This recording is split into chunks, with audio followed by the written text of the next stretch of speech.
So good evening, everyone. I want to talk about the search for exoplanets, and I'm glad Liz said I have found a few exoplanets, and I'm going to show you how we can actually find exoplanets. So let me perhaps start with a question to everyone, which is why do we bother looking for planets? Now, by now you've all had 1 or 2 or 3 years, so just shout if you have an idea why you should look for planets. Anyone? More bears. What?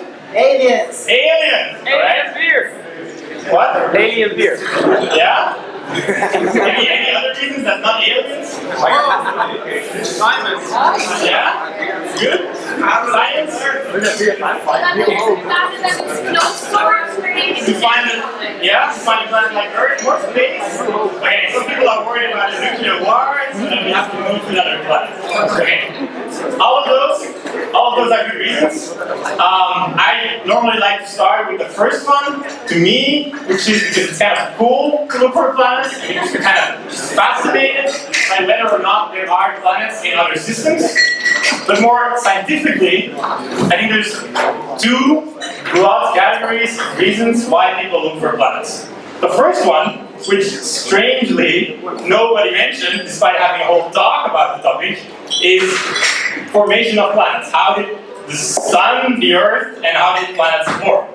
It's a lot easier to answer that question, to study not only the formation of the Earth and the Sun, but other planets, other systems. If you have multiple ones, then you can find planets around multiple stars, you can find really far away, really big planets, and so on. You can understand more about how we actually formed. We just had a 15 minutes talk about it, so you should have answered that first, but I forgive you.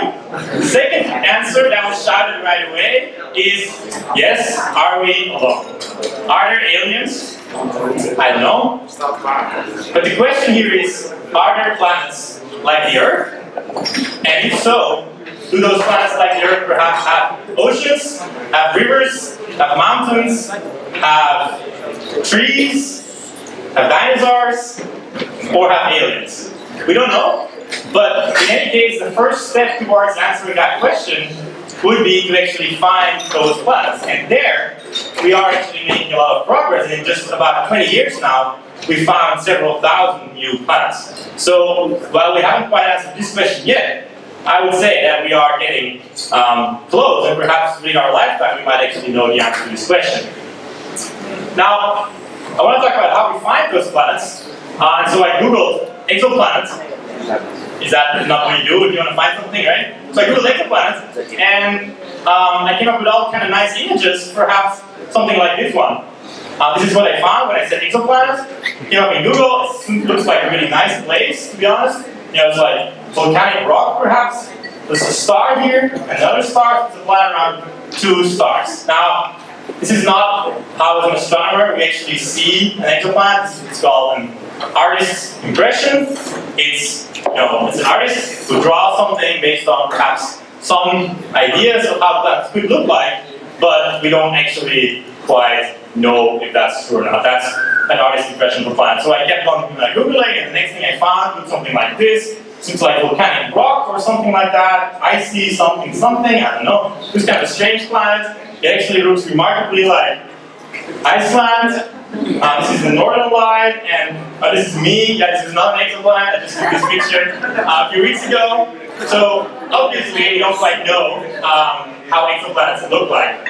And the reason we only have these kind of images is because it's really hard to picture a planet. So this is another photo I took, and now this is not just a bad projector. This is also really just a bad photo. Because all you really see is the sun. And it's kind of the same problem that we have when we try to picture exoplanets. It's really like making a picture directly staring at the sun. You can't really see much else. It's the same thing. You're trying to picture a planet, but it's always going to be very close to a star, and a star is very bright while a planet is not. So it's a little bit like picturing a little fly that's, in a car lamp or something like that. You're really just going to see the lamp or the star, and not so much the planet. So that's why it's really hard to make any kind of direct pictures of planets. Nevertheless, we have done so in a few cases. And for example, this is a real picture of a planet now. It's not quite like these artist impressions, but this is really an actual photo of an actual planet. Now the planet's here, it's the white dot, and the black in the middle here is actually the star. Now normally, the star would far outshine this planet, it's much brighter, but we've done some elaborate techniques to remove the light of the star here, and so the starlight, the black dot here is the starlight that has been removed, and as a result we can then start seeing the planet, which is right here. And 6 years later, I just flipped the image. Now 6 years later, the planet actually moves, and the planet's now on the other side of the star. And so what happens is the planet's actually orbiting over a long period of time around that star. So this is an actual photo of an actual planet. It's kind of the best we have. So that was disappointing. I have to say one more thing. We only have this kind of thing for a few planets, really a handful of planets. And for most others, for the several thousands that we have, we can't even make any images at all. Yeah, I know. So we can detect all the other planets in mostly two different ways. I'm going to explain both of them. The first one is the radial velocity way, and the second one is the transit method. So I'll explain both, and then we'll have a look as to how this is actually done in practice. First method, the radial velocity. What we're going to do here is we're going to look at a star. This is not a planet, this is a star, which you can recognize by the fact that it's shining this nice white light at my telescope. So I can look at this star, and the star looks white, which is fine. Stars look white. But now, if this star was moving because of the Doppler shift, because of an effect that causes stars that move away from us to look red and stars that move towards us to look blue, we can perhaps observe the same star in either blue or red light. So let me repeat that. An object that moves away from us looks a little red. An object that moves towards us looks a little blue. It's the same kind of effect that causes an ambulance to sound differently when it's moving towards us. That's when it's then moving away from us. It's a shifting wavelength that changes, in this case, the color of a star. So if we look at the color of a star, we can find out that it may be moving away from us, or that it may be moving towards us. And this could be because it may be making a kind of orbit like this, where at some point it's moving away from us, and at some point it's moving towards us. And this can be caused by the planet. We cannot see the planet, but just as the Earth moves around the Sun, actually at the same time, the Sun, I want to say, moves around the Earth. In fact, both Earth and Sun move around their common center of mass. So as the Earth makes a big orbit around the Sun's also moving just a little bit. So, with that, we can perhaps hope, by looking at a star, to actually see, or at least know there has to be a planet. So how does that work? Well, we look at a star, this is one star, with a telescope, and we're going to look at it over time to determine its movement. So this is a star, and we look at it, and we say it's white light, so the star is not moving, and we look at it again, later in time. It's still not moving. This is a boring star. But we look at another star, and this one now looks like, at some point it looks blue. That's interesting because it means it's moving towards us. And then we look at the same star again, and now it looks red. And so that means at this point, that star is moving away from us. And so you can guess perhaps what's happening here. What may be happening here is that at some point here, the star is now moving towards us, because there's a planet here. We can't quite see the planet. The planet moving away from us, at the same time the star is moving towards us, making it look blue. At a later point in time, the planet might now have moved around to the other side. The planet is now here, the planet is now moving towards us, and the star has also moved sides and is now moving away from us. Again, we're not seeing this planet at all, but we are seeing this movement of the star up and down, and so from that, we can infer that there may actually be a planet. That was the first method. The second way of finding a planet is a lot easier to explain. The second way is what's called the transit method. It's probably something you're all, to some degree, familiar with. It just means the planet moves in front of the star, and it eclipses a part of the star. So it's a little bit like a solar eclipse, except that it only eclipses a tiny little part of the star, but but just if we look at the brightness of the star when the planet's in front of the star, even if we don't see this picture, we will see that the total brightness of that star now looks a little less, because there's just something in between us and the star that's blocking the light. So the planet can pass on, and then the light will return. So this is what's called a transit, and so this is just a tiny eclipse, and that's how we can also find planets. Again, we don't see the planets, but we do see this change in brightness, as you can probably guess. If everyone okay? If the planet's larger, then it's going to be a little easier to do this. Because in practice, typically these effects are very small. The planet may block only 1% of the light, or maybe only 1 in 10,000 of the light, so it can be really hard to do in practice. Okay, these were the 2 ways. So I said, we're going to actually walk through how to do this in practice, because this all sounds nice, but how to really do this when it comes to it. I'm going to show you 4 steps of how to actually find a planet. And I'm going to give an example of a planet I actually found, just to make sure it's real, and I'm just, cheating you. So the first step would be to find some kind of data. You kind of need a telescope, and we're going to try to find a transiting planet. So we want to measure the brightness of stars. And to find a transiting planet, we typically don't know when a planet will transit, or around which star there may be a planet at all. So ideally we want to look at a lot of stars. We want to look at them for as long as we can, as often as we can. And so for that, in this case, I'm going to use data from this telescope here, which is called Kepler. It's a space telescope, so it's a satellite. It's a telescope that was put in space by NASA, in this case. And it's been looking at the brightness of a lot of stars for a long time. It's actually been making a photo of stars every 30 minutes. So every 30 minutes, it takes a different photo of the brightness of stars. Okay, so how does it actually look like? That's step 2. I look at the data, and we're going to look for transit. So this is real data. I hope everyone can see that. So what you have here is time. This is 70 days of data, so this is a single star. And Kepler has been looking at that single star for 70 days, every 30 minutes, as I said. So there's 70 days of data. And on the vertical axis here, the flux count, that's just a measure of the brightness of that star. This is the real data. The way it comes from the Kepler satellite, you can go online and download it yourself. It will look exactly like this. And I guess I should ask you at this point, does anyone see transits or planets? Anyone? Yeah, maybe, I'm not sure. Okay, everyone's thinking carefully. Yeah, okay, I see a divided audience. Okay, that's good. That's good. Because, to be honest with you, those of you that said you could see one were lying, although also you were right. Because there is one, but you can't see it from this kind of data. Because the thing you would really have to do first is to remove all kind of instrumental trends of this data. For example, there's this long-term sort of dropping in brightness. It seems like the star is like gradually getting less and less bright, which is not actually happening. This is just a telescope. Even NASA can apparently not build a perfect telescope. And so we're going to have to first remove these kind of things. We're going to first have to clean up the data with some mathematical tricks and some computer code. And then the same data will now look like this. And now, as you can see it in the back, you might start noticing there's this kind of drop here that seems to be happening something like every 5 days. And now, those who lied earlier were right. It's the same data.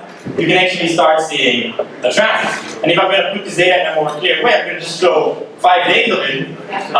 Then it looks like this. I apologize for the colors.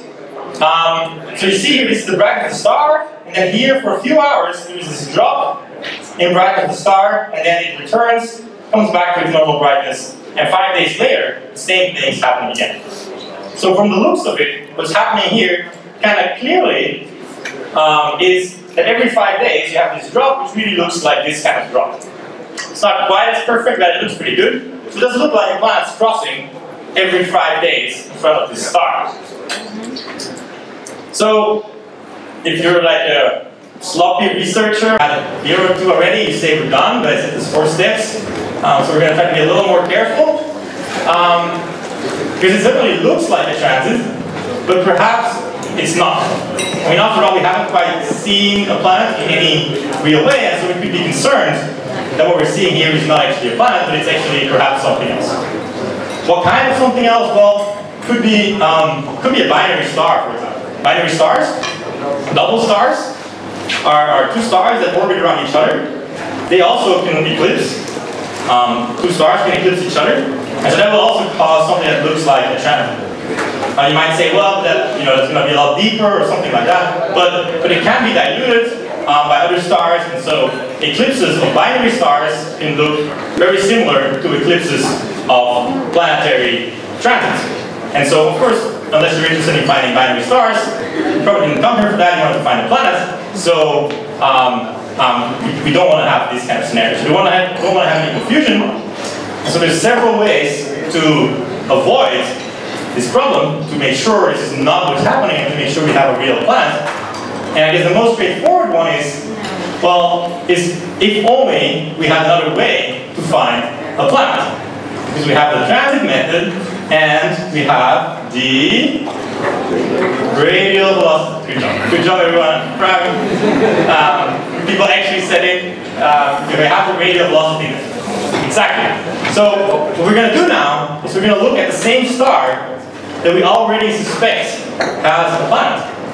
We think this star is likely having a planet, but if it does, it should be wobbling back and forward as well, causing these blue shifted and red shifted light, and then we should be able to see that. So we're going to point different telescopes to the same star and see if we can now also see the planet, not only because it's blocking light, but also because it's making the star wobble.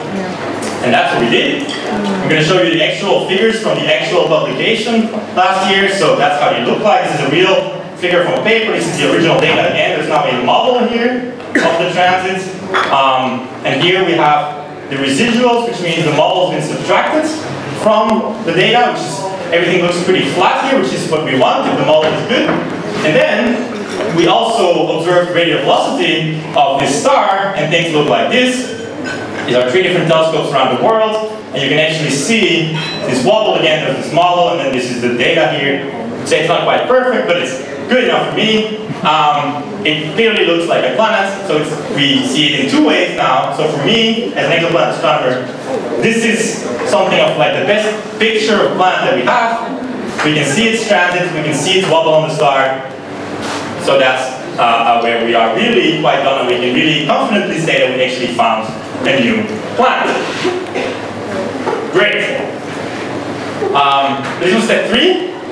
I did say there's 4 steps. So obviously step 4 is to make a nicer image of this kind of thing, because otherwise no one's going to believe you, except all of you in this room right now. And so we made a nicer image. So I made this image here. This is Iceland again. Look, there's aliens on this planet. They have SpaceX as well.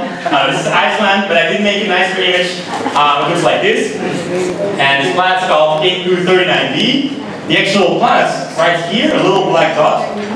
This thing is the star. And so the star is actually a lot larger than our sun. The sun's here. So we found a planet around the star that's really much bigger than the sun, so it's quite different than the sun. And then also it's really, stars really close. For example, Sun, Mercury, something like that. As I said, it moves around every 5 days. So that means it's really near to its star. So I would not recommend living there. It's at least 1,000 degrees. But you would have a birthday every 5 days, so there's that. But nevertheless, it's probably not ideal. So these were my 4 steps. So I'm going to just round up. I'm going to just maybe repeat so that you all remember. How do we find a planet? Well, the most straightforward way is to make a direct picture, but it's also by far the hardest way to do it, because the stars are really bright, and a planet's like a fly in front of light. It's really dark, it's really hard to do. We can do it in only a few cases, but most planets, almost all of the few thousand planets we know today, are found either by looking at the wobble of the star, the changing color of the star caused by the planet, or the changing brightness by the star, again, caused by the planet. Now, when I was born, these were all the planets we knew. You can see 4 big yellow dots here. The biggest one is Jupiter, and then there's 4 smaller ones, one here and 2 up there and 1 there, where one of the small ones is the Earth. These were all the planets we knew, 8 planets. You can add Pluto if you are of the Pluto, as some people are. But either way, you know, something about 25 years ago, or a little more when I was born, this was all that we knew. These were all the planets that we knew. We hadn't found a single exoplanet yet. And in those 20 plus years, a lot of things have changed, and today, this picture looks completely different. Today, if you put up all the exoplanets on the same scale, and it's over 3,000 now, things look like this. And so, I hope, if nothing else, now that you know how to find a planet, you're also convinced that it's a really fascinating thing to do. We haven't quite answered yet if there is life on one, but we're starting to find those planets, and hopefully one day we will be able to answer it. And as we like to say in exoplanet science, the most exciting discovery is always the next one. Thank you very much.